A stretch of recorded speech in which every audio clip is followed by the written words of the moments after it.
Asia কাপে opening ভরাডুবি, ভক্তদের মন ভেঙে দিচ্ছে তানজিদ তামিমের ব্যাটিং। হংকংয়ের বিপক্ষে 18 বলে মাত্র 14 রান, আর শ্রীলঙ্কার বিপক্ষে 6 বলে 0, যেন পুরোপুরি হারিয়ে যাচ্ছেন তিনি। ভক্তরা যাকে বড় মঞ্চে দলের ভরসা ভাবছিলেন, সেই বাঁহাতি ওপেনার এখন প্রশ্নবিদ্ধ। সামনে আফগানিস্তানের বিপক্ষে ডু অর ডাই ম্যাচ। তাহলে কি তামিমকে আবারও সুযোগ দেওয়া হবে, নাকি সাইফ হাসান আসবেন নতুন আশার আলো হয়ে? উত্তর পেতে চোখ রাখতে হবে একাদশ ঘোষণায়।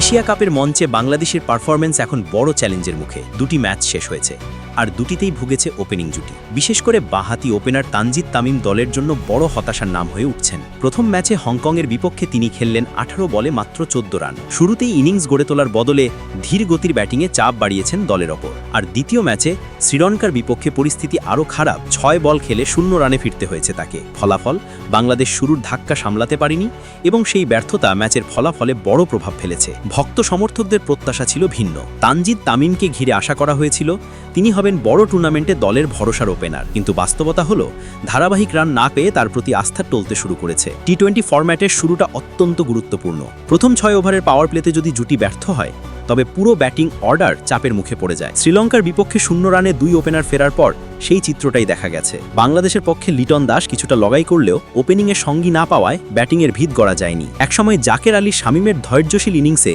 দল 139-এ পৌঁছালেও ম্যাচ হারের হাত থেকে রক্ষা পায়নি। তাহলে সমাধান কোথায়? অনেকের মতে এবার সুযোগ পেতে পারেন সাইফ হাসান। নেদারল্যান্ড সিরিজে তিনি কিছুটা ছড়ানো পারফরমেন্স করলেও প্রতিভা প্রমাণ করেছিলেন। দুর্ভাগ্যবশত টিম কম্বিনেশনের কারণে একাদশে জায়গা পাননি। তবে এশিয়া কাপের মঞ্চে যখন তানজিদের ফর্ম এতটা প্রশ্নবিদ্ধ, তখন সাইফকে সুযোগ দেওয়া দলের জন্য কার্যকর হতে পারে। শুধু ব্যাটিং নয়, পার্ট টাইম বোলিংয়ের মাধ্যমেও তিনি বাড়তি সুবিধা এনে দিতে পারেন। অন্যদিকে পারভেজ হোসেন ইমনও আছেন দলে। যদিও সুযোগ সীমিত, তবে তিনিও ওপেনিংয়ের বিকল্প হতে পারেন। তবে বাস্তবতা হলো আফগানিস্তানের বিপক্ষে ম্যাচটা বাংলাদেশের জন্য বাঁচা মরার লড়াই। এখানে কোনো রকম ঝুঁকি নেওয়ার সুযোগ নেই। ওপেনিংয়ে নিশ্চিত জুটি গড়ে তুলতে না পারলে সুপার 4-এর স্বপ্ন শেষ হয়ে যেতে পারে।